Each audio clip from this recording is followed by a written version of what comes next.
거의 2년에 가깝게 이렇게 하고 오늘 32번째 갈라디아서 말씀을 이렇게 같이 보게 되었습니다. 지난번에 말씀을 이렇게 전했습니다. 제목을 오직 십자가만 자랑하라 이런 주제로 말씀을 드렸는데 오늘도 다시 한번 오직 십자가만을 자랑하라 이런 주제로 또 말씀을 전하고 싶습니다. 갈라디아서의 이제 최종적인 결론 부분이 이렇게 되겠습니다. 바울 사도는 이 갈라디아서를 최종 마무리하면서 그런 말을 하고 있습니다. 갈라디아 교회에 들어왔던 거짓 교사들, 거짓 이 선생들의 목적이 뭐냐? 왜 그들이 할례를 받게 하려고 그러느냐? 그건 첫째는 십자가를 전함으로 말미암아서 받게 되는 박해를 면하려고, 오해를 돕고자 할례를 받게 한다는 것이죠. 두 번째는 갈라디아 교회 성도들로 하여금 자신들의 육체를 자랑하게 하려고 그렇다. 이런 표현을 쓰고 있습니다. 두 가지. 할례를 받게 하는 목적 두 가지가 이게 나와요. 첫째는 뭐라고요? 십자가를 전해서 받게 되는 오해와 핍박을 벗기 위해서. 또 한 가지는 뭐냐면 갈라디아 교회 성도들로 하여금 예수님을 자랑하는 것이고 십자가를 자랑하는 것이 아니라 그들 자신의 육체를 드러내어서 자랑하게 하려고 그러는 것이다. 이런 표현을 하고 있습니다. 그렇죠.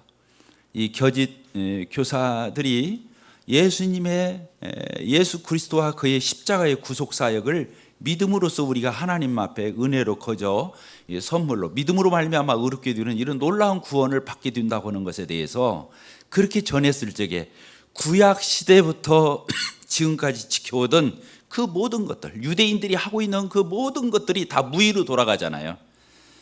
예수 믿음으로써 의롭게 된다면, 그걸로 끝난다면, 구약 시대 때 또 유대교에서 이루어지는 그 모든 것들은 아무런 의미를 다 상실해 버리기 때문에 마치 율법을 부인하는 것처럼 들리고 십계명을 부인하는 것처럼 들리고 저 성전을 허무는 말로 그들에게는 들리기 때문에 할례를 받아야 한다. 예수 믿는 것 좋다. 그러나 예수 믿는 것으로 의롭게 되지만 그러나 할례를 받아야 더 충분해질 수 있다. 이렇게 가르친 겁니다. 할례를 전함으로 해가지고 이제 할례를 받게 되면 유대인이 하게 되는 그런 모든 것들을 다 해야 된다고 그랬잖아요. 날과 달과 절기와 또 음식을 가려 먹는 것과 유대교에서 하고 있는 그런 풍습들을 지키게 되니까 그렇게 오해받을 일이 없지요. 왕따 당하지 않죠. 그 사이로부터. 그래서 십자가를 빼고 할례를 자꾸 강조하는 것은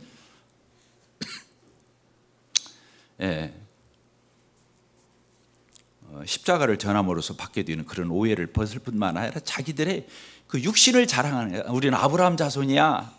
우리는 하나님의 선민이야. 할례가 그걸 뜻하잖아요. 할례의 표가. 그러니까 할례는 어디에다 한다고 그랬습니까? 유대인들이 난지 8일 만에 그 사내 아이의 생식기 끝에 포경 수술을 하는 거라고 그랬잖아요. 그 표피의 끝을 이렇게 잘라내는 게 할례라고 그러는데 그 육체를 자랑하는 거죠. 아, 나는 할례 받았어. 나는 그 흔적이 있어. 나는 아브라함의 후손이야. 나는 하나님의 선민이야. 이런 것들로 돌아가게 되는 결정적인 것이 이 할례를 받는 목적이라고 그랬습니다. 두 번째는 이 갈라디아 교회 성도들이 이방 사람들이었잖아요. 하나님도 모르고 예수님도 모르고 율법도 모르고 계명도 모르고 아무것도 모르던 이 이방인들에게 전해진 십자가, 예수 그리스도, 예수님을 믿고 의롭다함으로 그 구원을 받았어요. 그런데 다시 인간이 그럴듯한 육체를 자랑하게 하려고, 예수님을 믿는 것만으로 만족하지 못하고 그걸로 충분하다고 하지 않고 다른 것들을 부수적으로 붙임으로 해가지고 자기들은 이거 하고 있다, 저거 하고 있다. 나 음식 가려 먹고 있거든. 나 날짜 지키거든. 절기 지키거든. 또 구약의 유대교의 여러 것들을 나는 이렇게 하고 있다. 이렇게 자기 자신이 하고 있는 행위, 육신 이런 것들을 자랑하게 하려고 이렇게 했다고 하는 것입니다. 그런데 바울 사도는 뭐라고 말했습니까? 바울 사도는 나는 예수 그리스도의 십자가 이외에 다른 것을 전하지 않겠다. 나는 그것만 자랑했다. 14절 우리 같이 읽겠습니다. 시작. 그러나 내게는 우리 주 예수 그리스도의 십자가 이외에 결코 자랑할 것이 없으니 자랑할 것이 없으니 십자가만 자랑하겠다. 바울 사도는 그렇게 말하고 있습니다.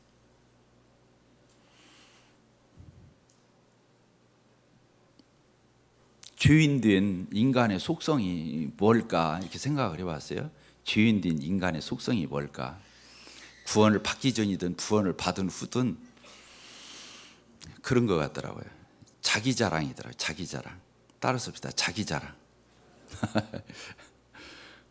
저 구원받은 지 상당히 오래됐거든요. 우리 큰아들 나이하고 제 구원 받은 연수가 같으니까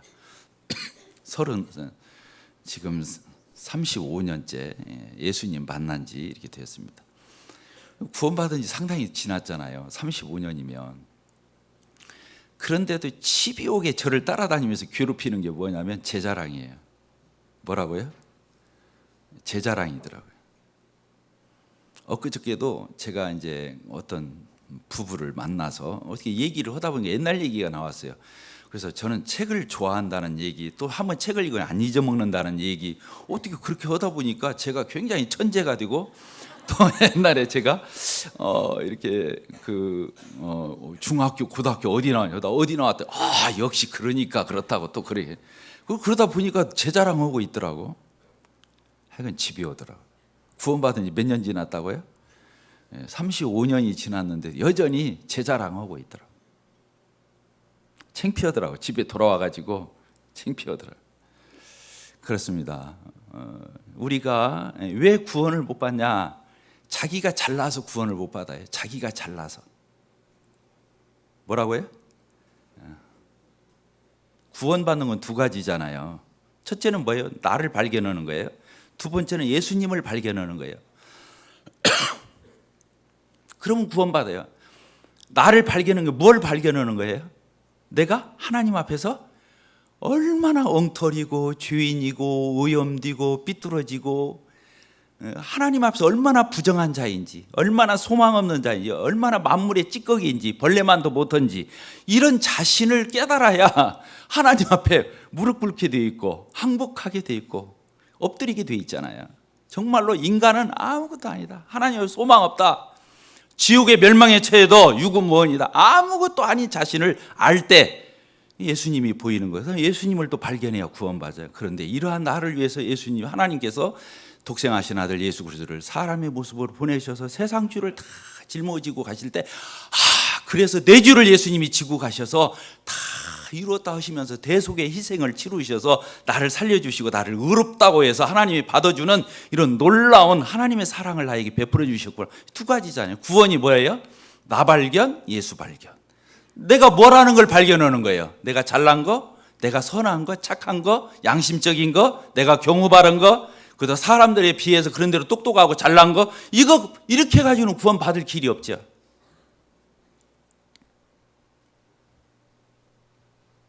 두 가지잖아요. 구원받은 이후에도 신앙의 성숙을 멈추게 하고 성장을 멈추게 하는 게 뭐냐? 내 자랑하기 때문에. 아직도 자기에게 묶여 있어요. 자기에게 사로잡혀서.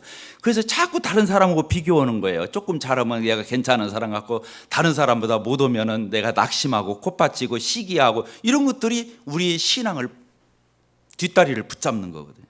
구원을 받기 전에는, 구원을 받은 이후에도 결국에 자기라고는 이 존재. 그래서 구원이 뭐냐? 구원이 뭐냐? 자기를 부인하는 거예요. 따라서 합시다. 자기를 부인하는 거다. 예수님이 그렇게 말씀해요. 나를 따르려거든 뭐라고 그랬어요? 자기를 부인하고. 그 말이 그 말씀이에요. 자기를 부인하는 거예요. 하나님, 한마디로 표현하면 하나님, 저는 죄인입니다. 이 말 한마디 하라는 거예요. 하나님은. 자기 부인이 그걸 얘기하는 거예요.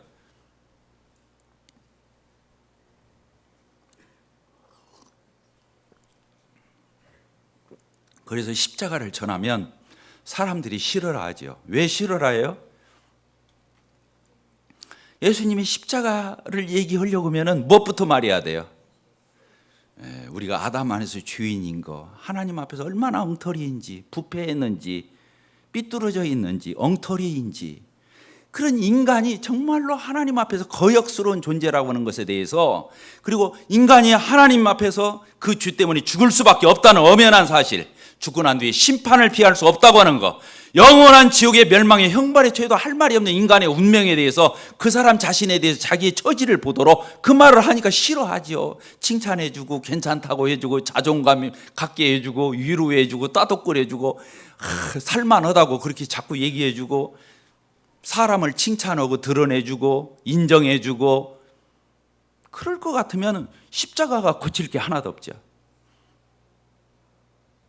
그렇잖아요. 십자가를 말하면 다 싫은 거예요. 비유가 상하는 거예요. 근데 십자가를 말 않고는 구원받을 수가 또 없어요.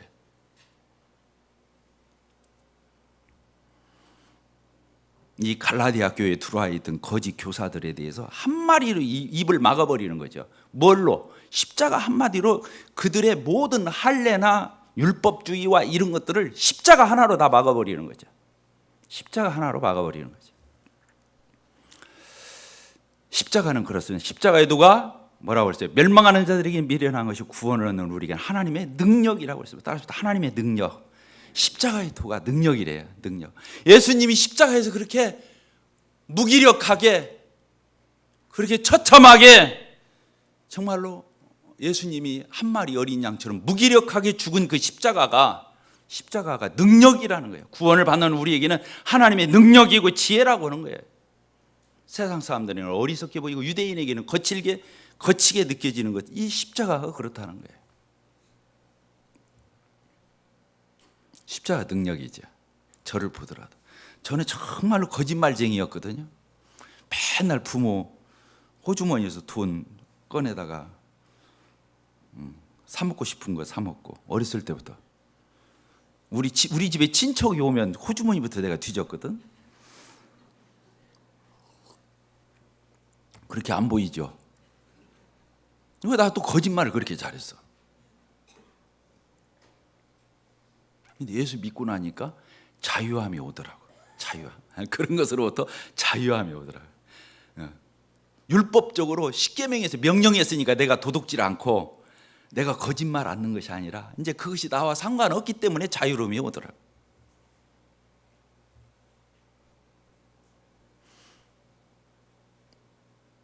십자가만이 능력이에요. 사람을 바꿀 수가 없어요. 제가 몸부림을 쳤어요. 거짓말 안 해보려고.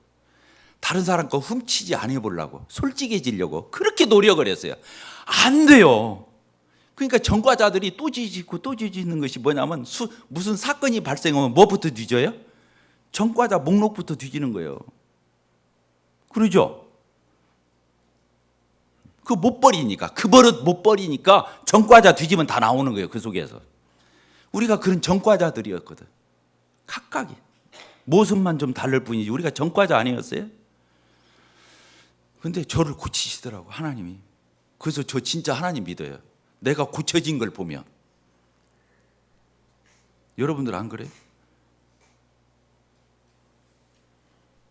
제가 유사 다닐 적에 제 옆에 있던 직원이 어떻게 담배를 피워대든지 그냥 이 사이가 그 담배 심하게 피우면 이 사이마다 니코틴이 끼잖아요. 그래요, 안 그래요? 바카스 먹고 빈병 이렇게 놓으면 다 안 마셨는데 어느새 마셔보면 담뱃재가 털어져 있고 그랬었거든.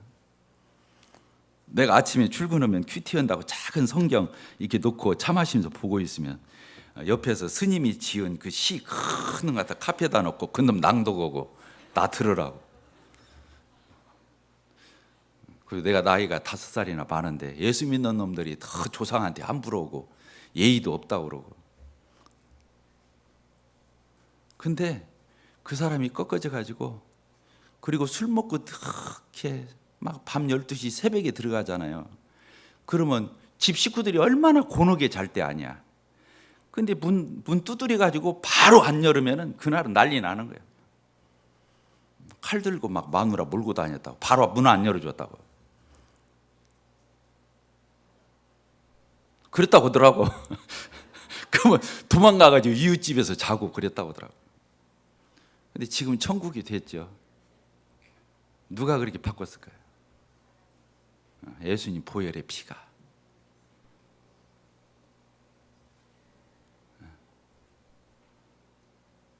제 뒤에 있던 직원은 아침에 출근하면 그냥 냄새 나서 죽겠어. 아침에 그 숨이 앞으로 풍기잖아요. 내 뒤에 앉아 있으니까 아침에 막 술 냄새가 막 진동을 하는 거예요. 그리고 출근을 해. 그런데 주님 영접하더니 그날부터 지금까지 한 25년 가까이를 그날로 술 다 끊고 전국구 바람피는 그 전국구 남봉꾼이 그날로 다 접고 지금까지 주님을 섬기고 있어요. 어떤 형제님은 저 전주 역전부터 자기 집 송천동에 오는 길목마다 술집을 하나도 안 빼고 체크해 가면서 다 들렸다는 거예요. 기록 세우려고. 지금도 설사해, 그 형제님은. 왜? 그때 장이 다 상해가지고 예수 믿은 지가 몇십 년 지나서 지금도 설사를 해요. 근데 그걸 누가 끊게 할 수 있어요?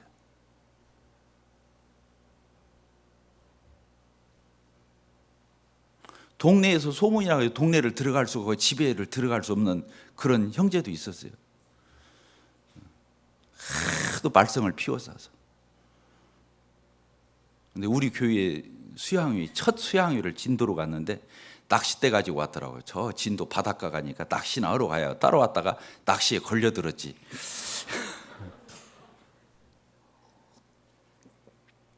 우리 교회에서 장가 제일 잘 갔잖아요.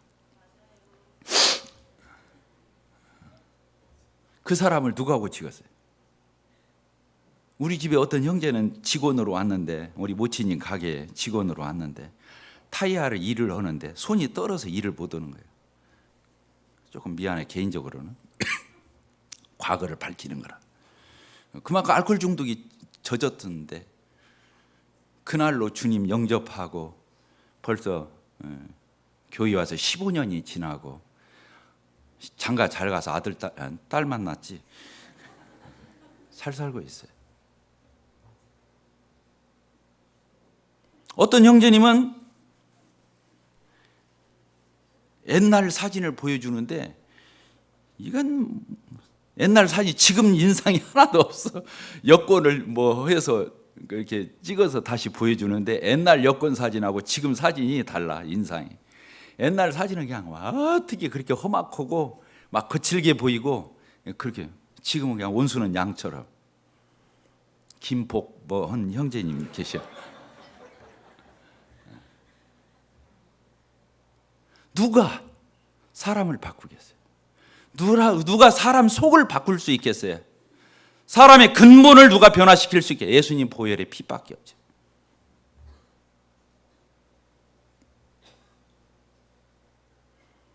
많은 사람들은 안수에서 병 낫고 귀신 쫓아내지고 이런 것이 기적이라고 생각해요. 그거 아니에요. 예수님 믿고 사람 변하는 거죠. 사람 변하는 거죠. 용서 못 하는 사람이 용서하고, 그 꾀주지한 사람이 너그러워지고, 자기만 알던 사람이 다른 사람에게 베풀 줄 알고, 까탈스럽게 짝이 없는 사람이 후해지고 여유가 있어지고. 이걸 누가 변화시킬 수 있겠어요? 세상에 학문이 변화시킬 수 있어요? 요새 어린이집부터 시작하잖아요. 어린이집, 유치원, 초등학교, 중학교, 고등학교, 대학교, 대학원. 거기 나오면 사람이 바뀌나요? 사람이 온순해지나요?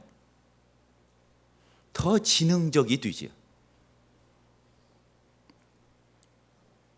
누가 사람을 변화시킬 수 있겠어요?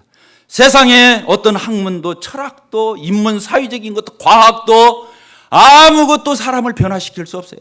오로지 예수님의 보혈의 피만이 그 사람을 바꿀 수 있어요. 그러니까 십자가를 자랑하는 거예요. 십자가를 자랑하는 거예요. 그래서 구원받은 이후에는요, 우리가 다른 자랑하면 안 돼요. 아까 저처럼 학교 다닐 때 공부 잘했던 거 이런 거 자랑하면 안 돼요. 교회 와서는 주님 자랑하고 예수님 자랑하고 하나님 자랑하고. 교회가 그런 데 아니에요? 아멘 아니에요? 네, 그렇습니다. 교회 와서는 육신적인 거, 세상적인 거 이런 거 자랑하면 안 돼요. 갈라디아 교회에 들어왔던 거짓 교사들은 육체의 모양을 내려 하던 자들이었어요. 갈라디아 교회 성도들로 하여금 육체를 자랑하게 하려고 하는 사람들이었어요. 바울 사도는 정면으로 말하는 거야. 나는 그런 것들 다 필요 없다. 나는 배설물로 여겼다. 배설물로 여겼다는 거예요. 세상적으로 그럴 뜯은 것 다 배설물로 여겼다는 거예요. 나는 예수 그리스도를 아는 지식이 가장 고상하다는 걸 나는 발견했다. 이렇게 되는 거예요. 그 다음 절 뭐라고 써 있어요? 그 다음 절 놀라운 말씀이 써 있어요. 뭐라고 써 있습니까? 그리스도로 말미암아 예수님으로 말미암아 세상이 나를 대하여 십자가에 못 박히고 내가 또한 세상을 대하여 그러하니. 내가 구원받고 났더니 세상 사람들이 나를 십자가에도 못 박아버렸어. 내가 구원받고 났더니 세상 사람들이 나를 십자가에 못 박았어. 그 사람들 눈에 내가 보여야 안 보여? 나는 이제 죽었기 때문에. 그 사람들이 벌써 유인관이는 죽은 거예요. 구원받고 난 뒤에 친구들이 전화도 오고, 제가 알던, 저도 옛날부터 리더십이 있어가지고 뭔 개모임, 동호회, 뭐 친구들 무슨 상조회 이런 거면 다 회장 아니면 총무였었어. 전화가 와요. 한두 번 나가봐요. 안 나갈 수 없잖아요. 나가보면 재미가 있어요, 없어요? 옛날처럼 재미가 없어. 한 두세 번 그러고 나면 전화가 와요, 안 와요? 그 다음부터는 그 사람들이 연락을 안 해요. 명절 때도 연락이 안 와요. 왜? 그 사람들이 이제 유인관이는 세상에서 없어진 것처럼 십자가에 못 박아버린 거예요. 그 사람이 나를 십자가에, 나도 그 사람들에 대해서 십자가에 못 박았다, 그렇게 써 있어요. 그 사람들은 나를 십자가에 못 박고 나는 그 사람들을 세상에 대해서 십자가에 못 박은 거예요. 상관없게 된 거예요. 저는 정말로 구원받고 난 뒤에요, 뒤에 정말 딴 세상을 살아요. 따라서 딴 세상을 산다.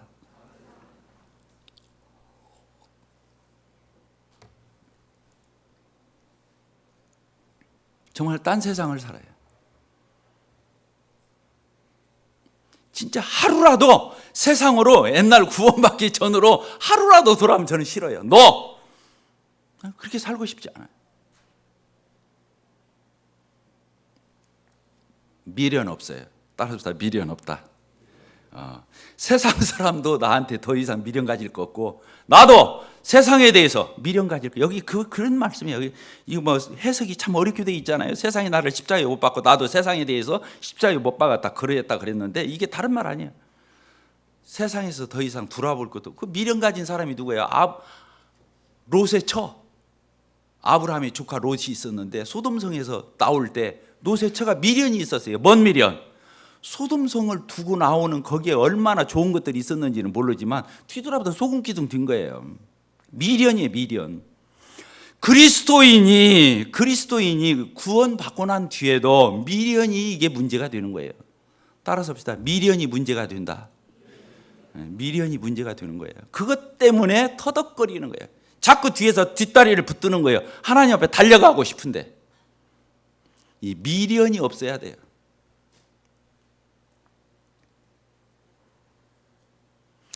구원받고 난 뒤에 딴 세상 산다는 말은 세상 거 아무것도 안고 산다, 그런 뜻이 아니에요. 또 오해할라. 이거 참 말씀 전이가 어려워요. 제가 구원받고 난 뒤에 우리 회사 직원들 사귈 적에 어떻게 사귀었겠어요? 바둑 둬줬어요. 바둑. 뭐 드렸다고요? 바둑. 왜? 그 사람하고 비유도 맞추고 공감대도 하고 서로 사귀려면 뭘 해야 돼요? 나 고스톱 칠 줄 알았으면 고스톱 쳤을 거예요, 내가. 바둑도 되고 화투도 쳐주고 이것저것 다 하는 거예요. 그 다음에 그 사람 낚아놓고 그 다음에 또 해야 돼, 안 해야 돼?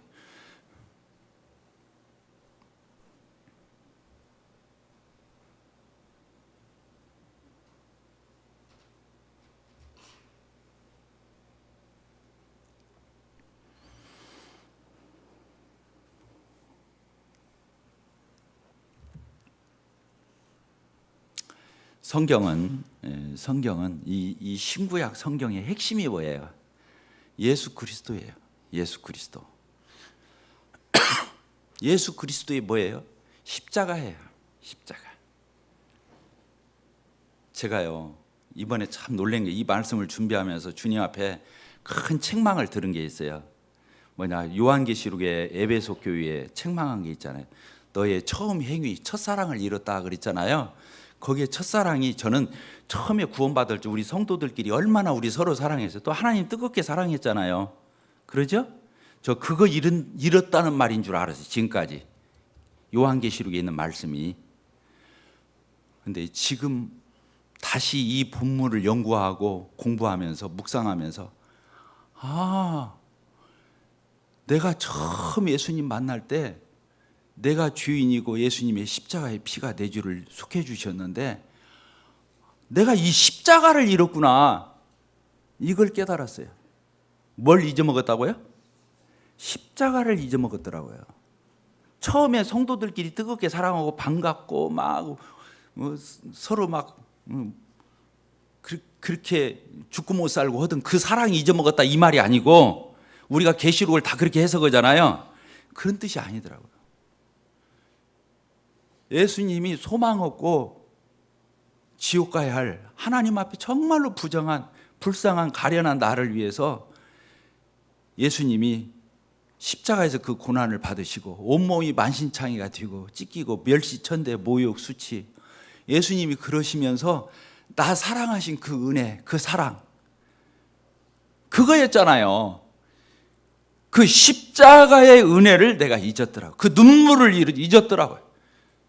에베소 교회에 써 있는 너의 처음 사랑을 잃었다, 그 말은 도덕 윤리적으로 해석할 부분이 아니고 이렇게 기독론적으로 구속사적으로 해석을 해야 된다는 생각을 가졌어요. 그렇구나. 내가 왜 성도들이 덜 반가울까? 왜 구두의 영혼들이 덜 소중할까? 내가 왜 하나님에 대해서 뜨거운 사랑이 덜할까? 내가 십자가에서 버려졌구나. 십자가를 너무 익숙하게 아는 수준에서 내가 머물렀구나. 이걸 알았어요. 그래서 바울 사도가 그렇게 말합니다. 나는 예수 그리스도와 그의 십자가에 못 박힌 것 외에는 내가 다른 건 아무것도 알지 않기로 내가 작정했다.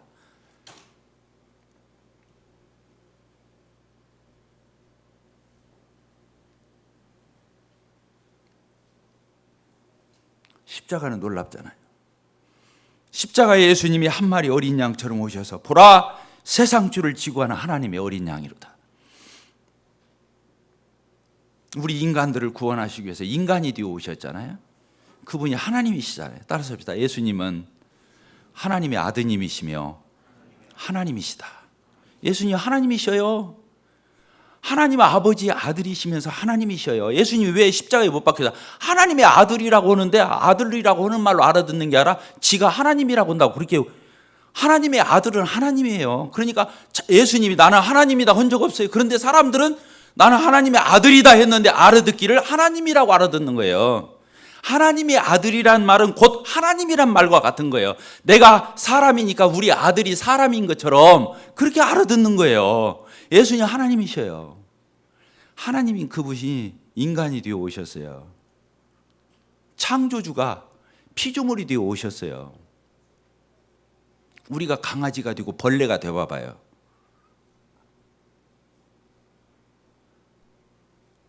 상상이나 할 수 있어요? 근데 하나님이신 그분이 인간이 되어 오시고 창조의 주이신 그분이 피조물이 되어 오셨어요. 그리고 사람으로 되어 오셔서도, 조금 있으면 크리스마스라고 사람들이 많이 떠들지만, 예수님이 이 땅에 오실 때 하나님이시고 하나님의 아들이시고 그 무한 영광 가운데 찬양을 받으셔야 할 그분이 인간의 몸을 입고 이 땅에 오셨는데, 저 작은 고을, 이름도 없는 베들레헴이라 하는 촌동네에서 태어나시고, 거기서 누울 만한 집이 없으니까 마구간에 말구에 누이시고, 그분이 33년 동안 사시면서 30여 년을 사시면서도 그분은 목수의 아들로 정말로 보잘것없. 이사야서 53장에 다 써 있어요. 여호와의 팔이 누구에게 나타났느냐? 그의 능력이 누구에게 나타나? 그는 보잘것없고 볼품없고 누구라도 귀히 여길 수 없는 아주 초라한 모습으로 그분이 오신 거예요. 하나님이신 그분이 인간의 몸을 입고 왔으면 그 예루살렘 궁전의 왕으로, 왕자로 오셨어야 되는데, 그게 아니라 가장 비천한 모습으로, 볼품없는 모습으로 오신 거예요. 그리고 그분이 마지막에 가장 무기력하게, 처참하게, 정말로 연약하게 사람들한테 질질 끌려다니고 손가락질 받고 찜뱉음 당하고 뺨 맞고 사람들이 바지 벗겨가지고 옷 제비 뽑아서 나누고 창조주가 사람들로부터 인간들로부터 당한 그 대우를 보세요. 인간이 얼마나 악한지가 거기서 드러나는 거예요.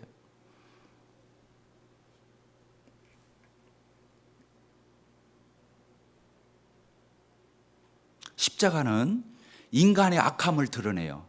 두 번째, 그런 악한 인간을 향한 하나님의 그 위대한 사랑이 십자가에 나타나 있어요. 인간의 죄의 깊이와 그 악함의 정도가 무엇인지, 하나님의 아들이 죽어야만 되는, 그리고 하나님의 아들을 대하는 태도에서 나타나죠.